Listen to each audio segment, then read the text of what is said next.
Alors pour cette raison, on fera un petit rappel de ce qu'on a vu dans le cours afin de bien répondre à ces exercices qu'on verra aujourd'hui. Alors si vous vous rappelez, on a dit que la diode, c'est un dipôle qui laisse passer le courant dans une seule direction, n'est-ce pas? Et il va le bloquer dans l'autre direction. Si vous avez un courant qui se dirige dans ce sens, qu'est-ce qu'on aura? Ben là, il va passer. Si le courant se dirige dans l'autre direction, il va rencontrer bien sûr qu'on a dit cette barrière et il va être bloqué. Alors pour déterminer est-ce que la diode va laisser passer le courant ou bien va le bloquer, on doit déterminer l'état de la diode. La diode, elle peut être polarisée en deux façons différentes. On parle de la polarisation directe.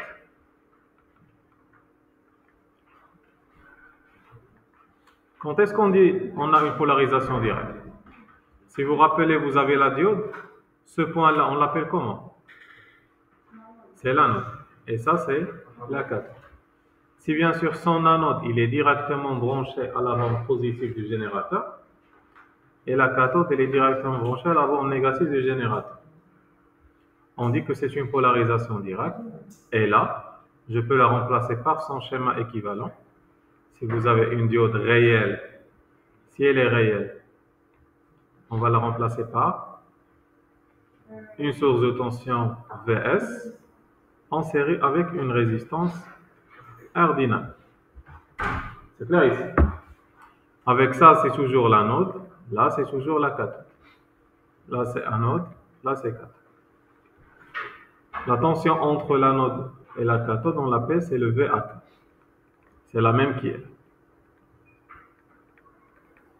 Et si la diode, elle est idéale, ça veut dire pas de Vs, pas de Rd, s'il est idéal, on la remplace directement par 1. Ça veut dire elle laisse passer le courant. Alors là, c'est la polarisation directe. Pour la polarisation inverse, c'est le deuxième cas.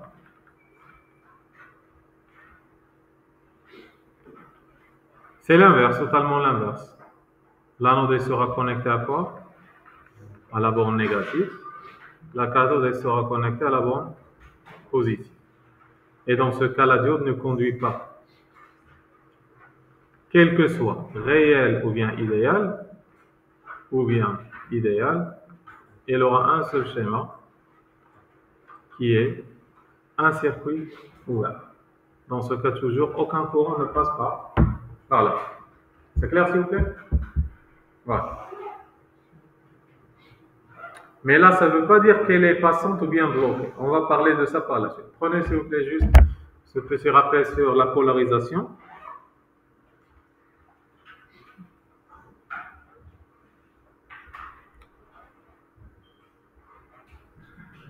Et après, on va parler, est-ce qu'elle est passante ou bien bloquée? Quand est-ce qu'elle est passante, quand est-ce qu'elle est bloquée?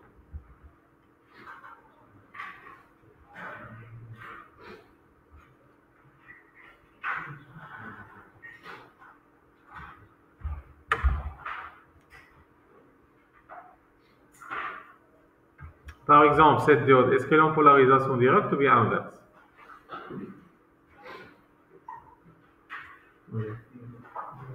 C'est direct. Parce que regardez, l'anode, il est sur le plus, la cathode, il est sur le moins. C'est une polarisation directe.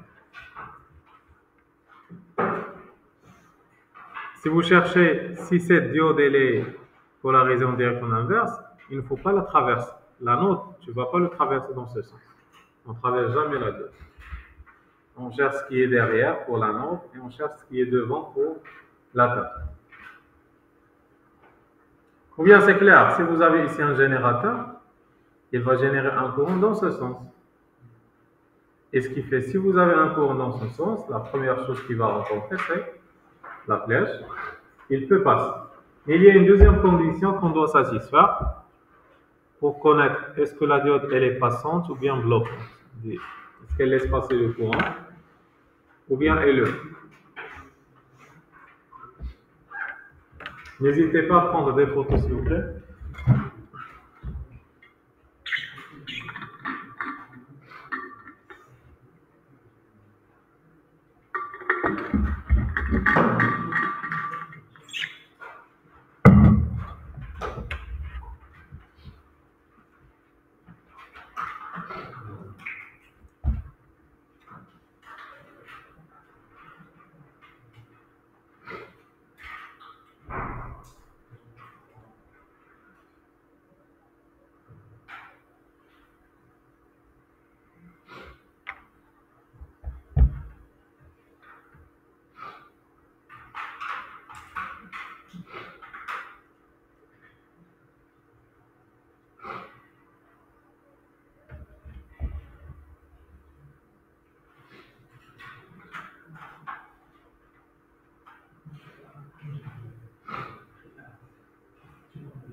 Alors, maintenant, on va parler quand est-ce que la diode elle est passante, ça veut dire elle laisse passer le courant, et quand est-ce qu'elle va le bloquer.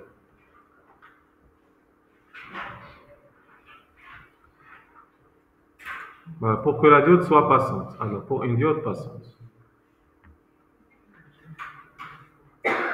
Passante, ça veut dire laisse passer le courant.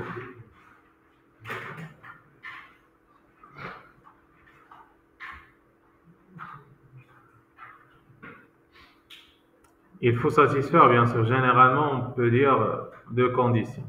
Elle doit être en polarisation directe, et ce n'est pas la seule condition. La polarisation directe, vous la connaissez. Et même si elle est en polarisation directe, pour une diode réelle, il faut quoi? Le VAK qui est là, très bien, le VAK supérieur ou égal à VS. Et une seule, non. Il a qu'un repolarisation directe, ça ne veut pas dire qu'elle est passante. Il a réel, oui. Elle laisse passer le courant. Idéal, uniquement polarisation directe, elle laisse passer le courant. On verra ça. Alors là, je le dis pour le cas d'une diode qui est réelle. D'accord? Et le VS, ce VS, il y a deux valeurs, soit 0,7, soit un VS est égal à 0,3. On a dit que ça c'est pour silicium, et là c'est pour le germanium. Ce sont deux matériaux dans le tableau de Mendeleïev, tableau périodique. Vous allez voir que l'un il est au-dessus de l'autre, dans la partie des semi-conducteurs. Oui. VS, c'est ça. Tu vois? C'est une tension de seuil. Elle est là. DVAK. Oui. Alors, je vais vous expliquer comment vous allez trouver tout ça. C'est clair ici? Alors, pour le cas d'une diode, alors quand est-ce que... Alors, pour le cas d'une diode idéale, pour qu'elle soit passante, pour que la diode soit passante, il suffit uniquement qu'elle ait, comment? On dit son VAK, il est supérieur ou égal à 0. Ça veut dire polarisation directe. Le fait qu'il y ait une polarisation directe, directement, il laisse passer le courant. Parce qu'il n'y a pas la deuxième règle. Bien. Pour que la diode soit bloquée, pour une diode bloquée, pour que la diode bloque ou bien bloque le courant, il faut l'une des conditions. Soit quoi? Voilà. Soit polarisation inverse,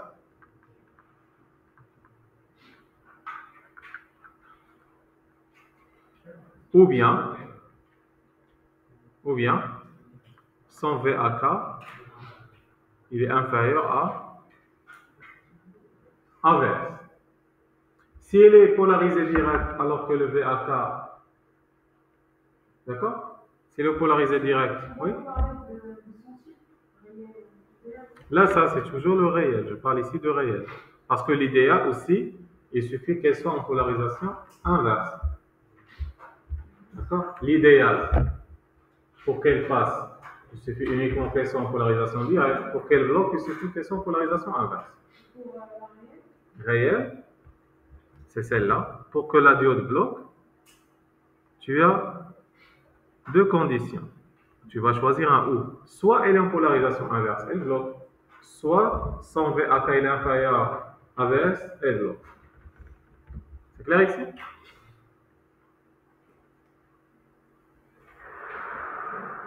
Alors là, vous avez un ou. Vous avez un ou ici. Très bien.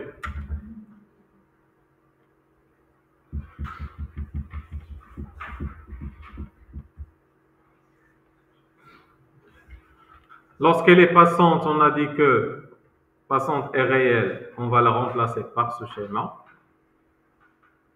Lorsqu'elle bloque, on la remplace par ce schéma.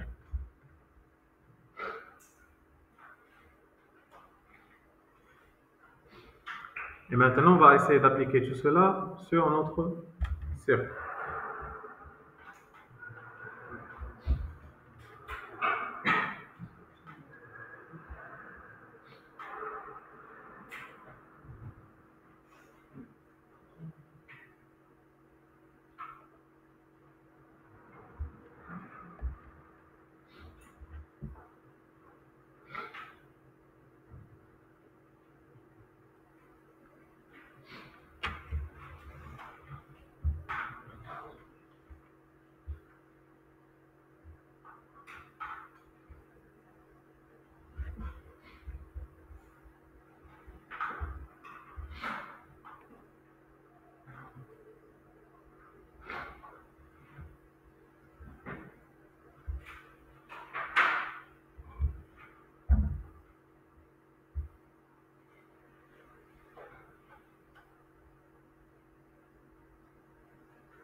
C'est bon? Je peux effacer? Donc, on va essayer de répondre à cet exercice.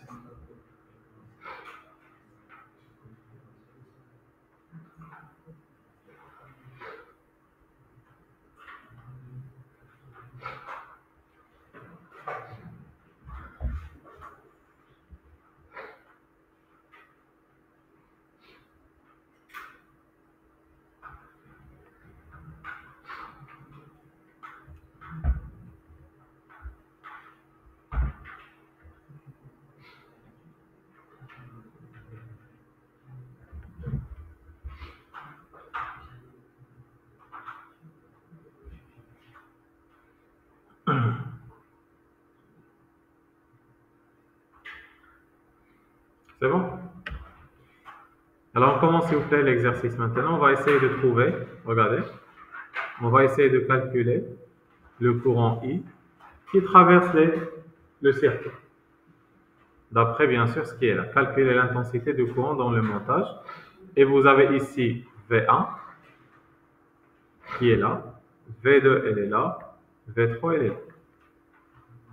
Je vais appeler ça, c'est une diode D1, ça c'est D2, et là c'est D3.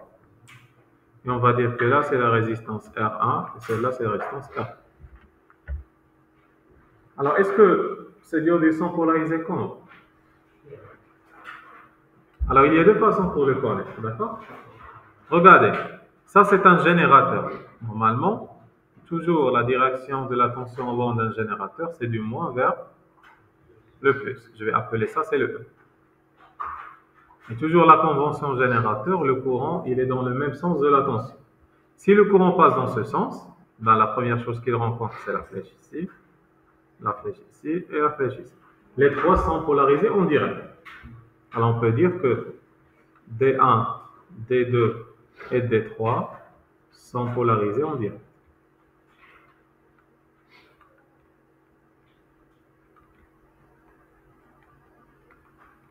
Ce n'est pas la seule condition qu'il doit y avoir. On a dit qu'il doit y avoir deux conditions.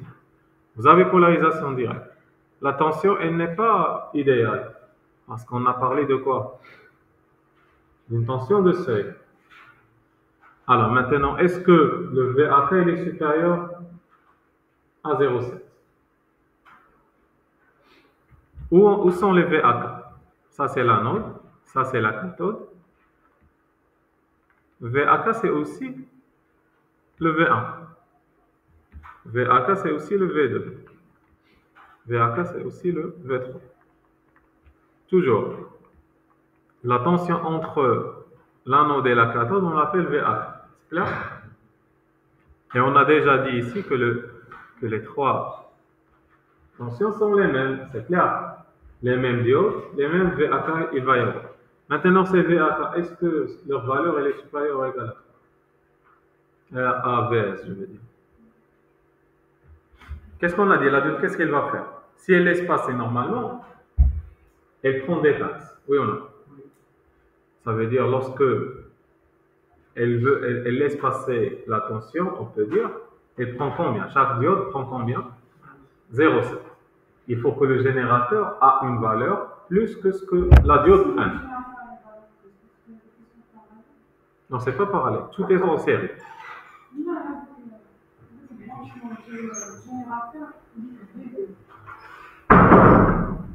Non, c'est pas parallèle.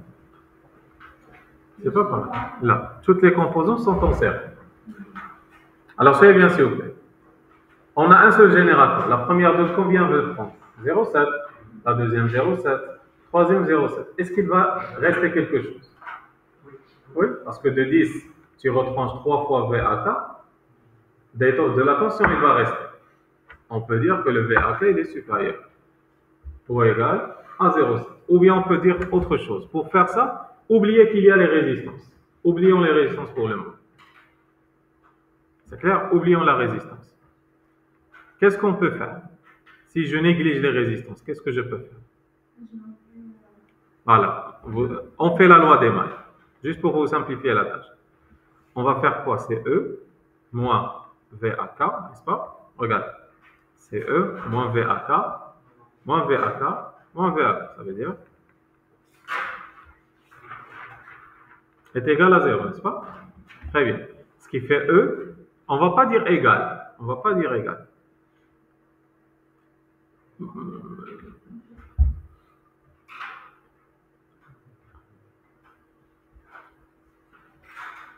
Essayons juste de le faire autrement.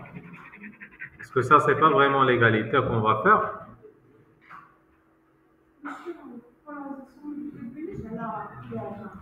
Comment? On parlait du branchement. On a dit qu'il était direct si la cathode est branchée par là. Oui, ça c'est direct. On a dit que c'est sans direct. Mais moi, je dois chercher le VAK. Est-ce qu'il est supérieur? Ça suffit de dire qu'il est direct si la cathode est branchée. Là, elle est directe. Mais est-ce qu'elle est passante? D'accord? On cherche, est-ce qu'elle va laisser passer le courant ou pas? Alors, moi, c'est quoi la condition? Il faut que le VAK soit supérieur à VS, qui est combien? 0,7 volts dans notre cas. C'est clair? Et moi, ici, j'ai combien de tension? 3. Ça veut dire, il faut que les 3 VAK soit supérieur à combien? 0, non, c'est pas 0. 3 fois 0,7. Ça veut dire que les 3 VAK supérieurs à combien? 2,1 volts. Est-ce que c'est le cas? Est-ce que c'est le cas? Qu'est-ce qu'on a trouvé ici? Si j'oublie, alors je vais faire une supposition. Je vais éliminer les résistances pour chercher. Et je fais la loi des mailles. Qu'est-ce que vous avez? E moins 3VAK est égal à 0. Ça veut dire, qu'est-ce que je vais faire? 3VAK est égal à combien? Est égal à E, qui est combien? 10 volts, supérieur à 2,1 volts. Ça veut dire que les 3 VAK ils ont largement de tension pour qu'elles passent, oui ou non? Ou bien directement, je vais dire que puisque le E est supérieur à combien? 3 VAK, ou bien 3 VS plutôt, 3 VS, ça veut dire que la diode, elle est passante. Prenez ça s'il vous plaît. Je vais vous expliquer ça d'une autre manière, d'une autre analogie, avec une autre analogie. 3 VS. Regardez, qu'est-ce qu'on a dit? Que la diode, il faut l'imaginer comme un intermédiaire, n'est-ce pas? Qui prend des taxes. Le générateur, c'est la première personne. Les résistances, c'est la dernière personne. Et l'intermédiaire, ici, c'est les diodes. Vous avez combien d'intermédiaires? 3. Alors, j'ai 100 dirhams, ou bien 10 dirhams ici. C'est 10 volts. La première diode va prendre 0,7 centimes. La deuxième va prendre 0,7 centimes. La troisième va prendre 0,7 centimes. Est-ce qu'il va rester de la monnaie pour les résistances? Oui, il va rester. Ça veut dire que les diodes, ils vont passer. C'est clair? Mais supposons qu'au départ, j'avais uniquement 2 dirhams. Le premier, combien il va prendre? 0,7. Le deuxième, il va prendre 0,7. On est à 1,4. Le troisième doit prendre 0,7. S'il prend 0,7, c'est 2,1. Et moi, j'ai uniquement 2. Ben, il ne va pas laisser passer. C'est pas le cas. Il ne va pas transférer la monnaie parce que les taxes qu'il prend, c'est supérieur à ce que je donne. Vous avez compris ça? Il n'y reste aucune monnaie pour la transmettre. Ça veut dire qu'il va me bloquer. Il ne va pas laisser passer de cours. C'est clair? C'est comme ça que ça fonctionne. Il faut que la tension générateur dépasse largement ce que prennent les différents pics. Alors, c'est quoi la limite pour que les diodes soient passantes? Le minimum. Non? Le générateur doit avoir combien? La somme des tensions, ça sera 2,1. C'est 2,1. Ben, tu n'auras aucun courant parce que le shérif dit, c'est vraiment juste supérieur à 2,1. Par exemple, 2,2, le courant passe. 2,10009, le courant passe. C'est clair ici?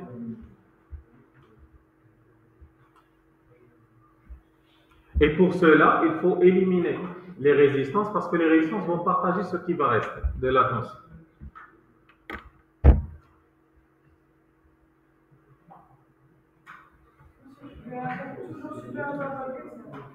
Ça compte supérieur ou égal. On dit à la limite qu'espace supérieur ou égal. Et là, on a trouvé qu'elle est strictement supérieure. Dans certains livres, tu vas voir strictement supérieur, mais supérieur ou égal. Parce que à 0,7, ça passe. Un peu, ça passe.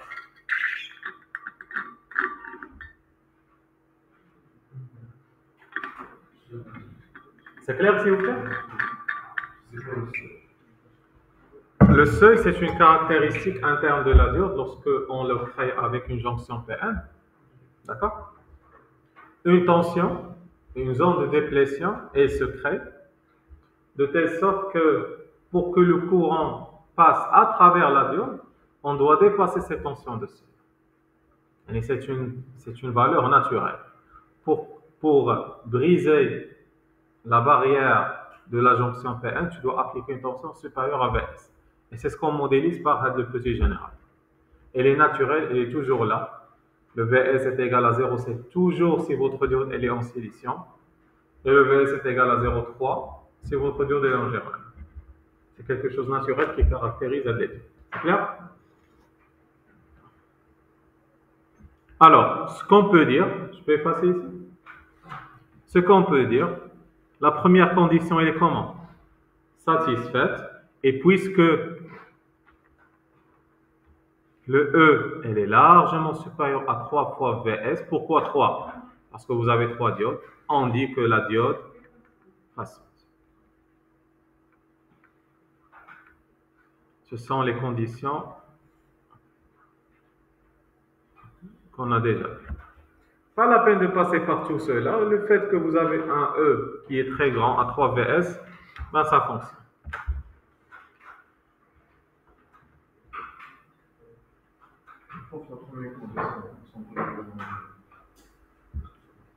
Polarisé en direct, ça veut dire l'anode, il est directement lié à la bande positive. La cathode, tu vois, il est lié à la bande négative. Ou bien, je vais raisonner en termes de courant. Ben, le courant, s'il passe, il va passer comment? De l'anode vers la cathode. Si un courant passe de l'anode vers la cathode, c'est polarisé direct. C'est clair? S'il passe de la cathode vers l'anode, c'est polarisé inverse.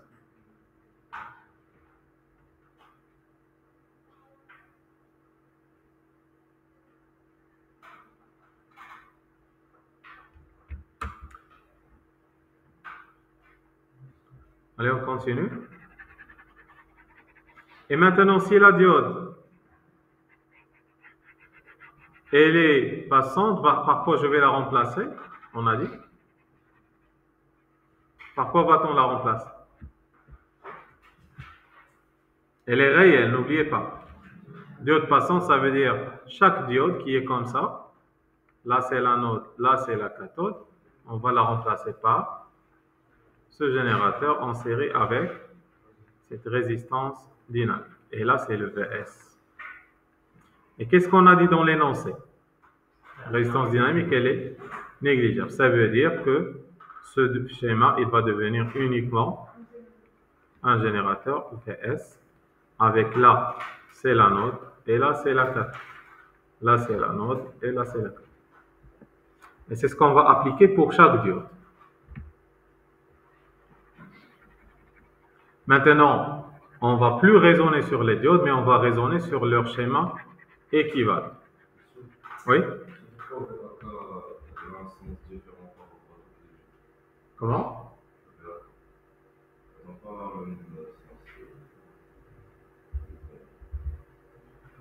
Le VAK maintenant?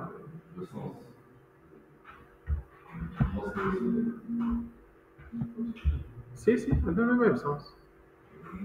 On dit VAK. Le schéma? هذا هو l'anode. Ça, c'est la cathode.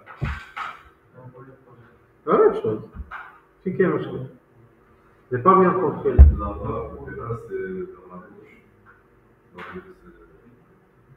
Là, V1, c'était comme ça. V1 et VAK, c'est la même chose. Toujours la tension au bord de la diode, c'est du K vers le A. Clair? La même chose. Ça, c'est la cathode, là, c'est l'anode.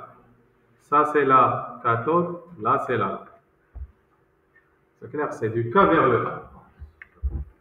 Alors, nous, qu'est-ce qu'on va faire maintenant? On ne va plus raisonner sur les diodes comme ça, mais on va les remplacer par leur schéma équivalent pour calculer le courant. Parce qu'à la fin, l'objectif, c'est de calculer le courant qui passe par les diodes. Pour cette raison, on va les effacer. Alors, vous allez faire la même chose. Toujours, j'efface les diodes, je les remplace par leur schéma équivalent. Parce que laisser la diode comme ça ne veut rien dire. Vous faites le calcul, on la remplace.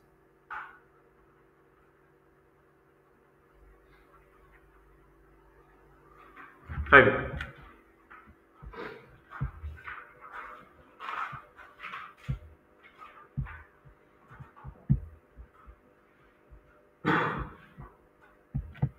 Alors, Toujours, rappelez bien, là-bas, la partie positive, qui est le générateur qu'on a mis, il est à côté de A.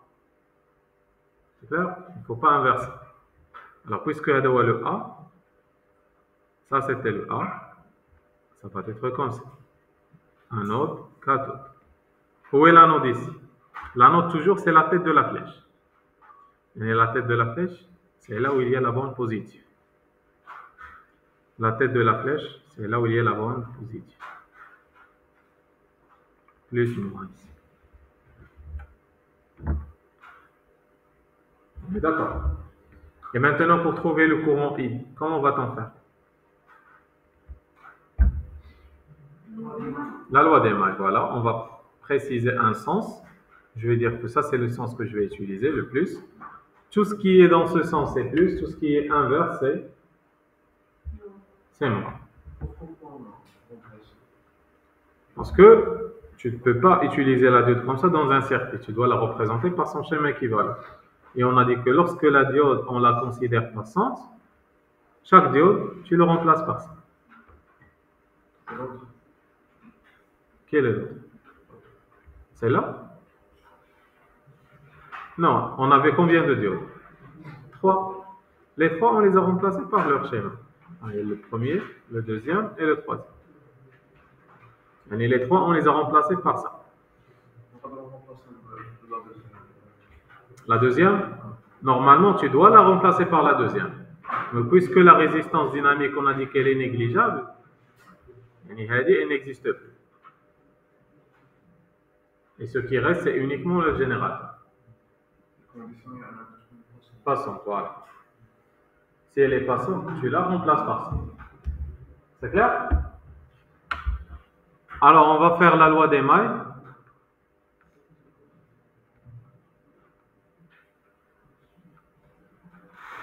Alors, qui peut me dire pour la loi des mailles, qu'est-ce que vous avez? Je commence toujours par, c'est E, moins V1, qui est VAK.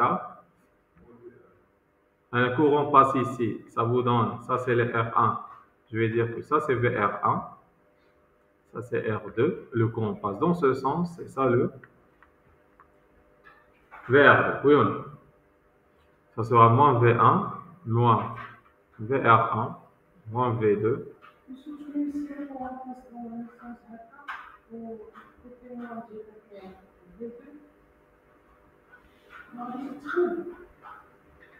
Là où le sens de courant, n'est-ce pas?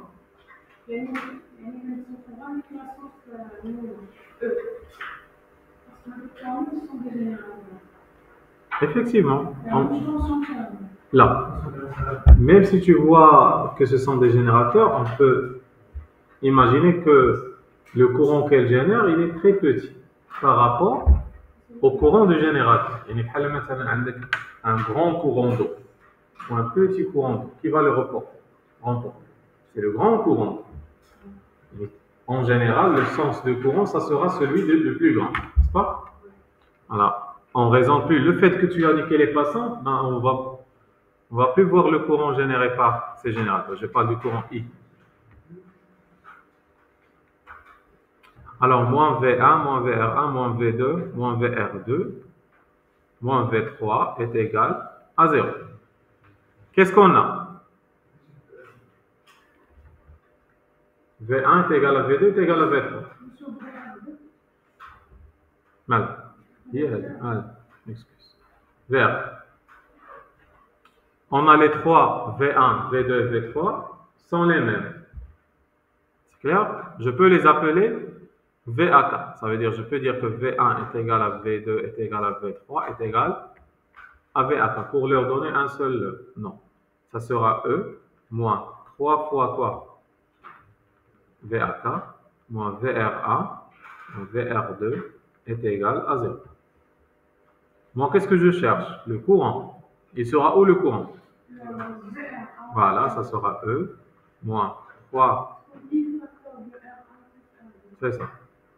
Moins R1 fois I moins R2 fois I est égal à 0. Je vais faire 1 moins 3 fois VAK moins I facteur de R1, comme a dit votre collègue, plus R2 est égal à 0. Et directement, le courant, ça sera E moins 3 VAK sur R1 plus R2. Une application numérique, ça vous donne 10 moins 3 fois 0,7 sur 100 plus 330. Pourquoi le VAK c'est 0,7? Parce que maintenant, il n'y a plus la résistance dynamique. A de VAK, c'est le VS. Et le VS, on l'a déjà.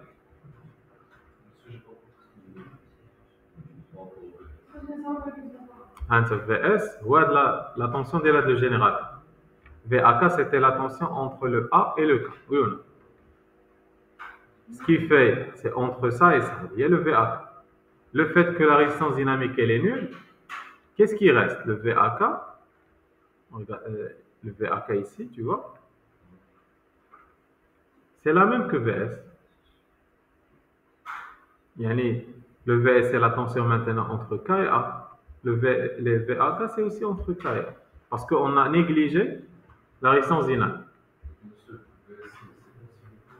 C'est la tension de seuil. C'est la tension de seuil. C'est elle que j'ai dit qu'elle est naturelle. Lorsqu'on a parlé de la jonction PN, automatiquement elle se crée. D'accord? 0, alors lorsque vous avez regardé 0,0 quelque chose, multiplié fois 1000. 1000. Il ne faut jamais laisser. Non, 10 à puissance. Non, tu as 0,0 quelque chose. Tu la multiplies fois 1000. Et au lieu que l'unité ici sera comment? L'ampère. Multiplié fois 1000 sera milliampère. Vérifiez. 10 moins 0,3 moins 3 fois 0,7 sur 100 plus 330. Vérifiez s'il vous plaît.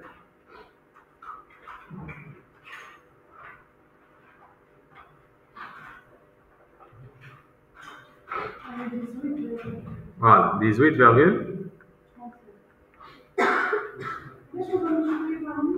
parce que tu es en milliampères. Parce que si tu ne multiplies pas fois 1000 et tu te limites à deux chiffres après la virgule, ça devient quoi? 0,01. Ça ne veut rien dire. Ce n'est pas 18. Le 8, c'est là effacé. Toujours les chiffres, les valeurs, si vous avez 0, quelque chose, multipliez fois 1000, et au lieu qu'il soit ampère, il soit milliampère. Et si ce milliampère aussi c'est 0,0 quelque chose, multipliez fois 1000 et ça sera microampère. Et en avançant, ça sera nanoampère, et ainsi de suite. Jamais on commence par 0,0.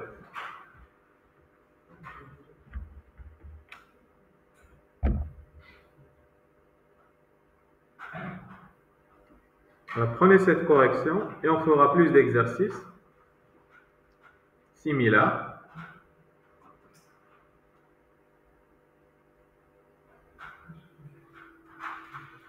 Là, c'est oui.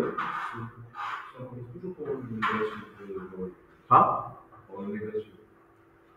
Tiens. Par rapport au générateur. On commence par quoi?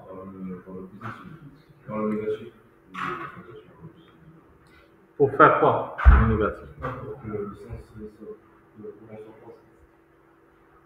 Là, pour que la diode soit passante, indiqué la diode. La diode, elle laisse passer le courant s'il est dans ce sens. Parce que si le courant il est dans ce sens, qu'est-ce qu'il rencontre? Un de triomphe. Et la diode, elle le laisse passer. Si le courant vient dans ce sens, qu'est-ce qu'il rencontre? La première chose, la barrière. Ça veut dire la diode, qu'est-ce qu'elle fait? Elle le bloque. C'est clair? Allez pour la diode. Le générateur, toujours, la tension au bord du générateur, c'est du moins vers le plus. Le courant qui sort du générateur, c'est du plus vers le moins. Ou bien tu peux dire que pour la convention générateur, la tension est le même sens du courant. Tu vois? Pour le récepteur, la convention récepteur, la tension, c'est l'opposé du courant. Alors, la tension, tu es là, le courant est là, parce que ça, c'est un récepteur.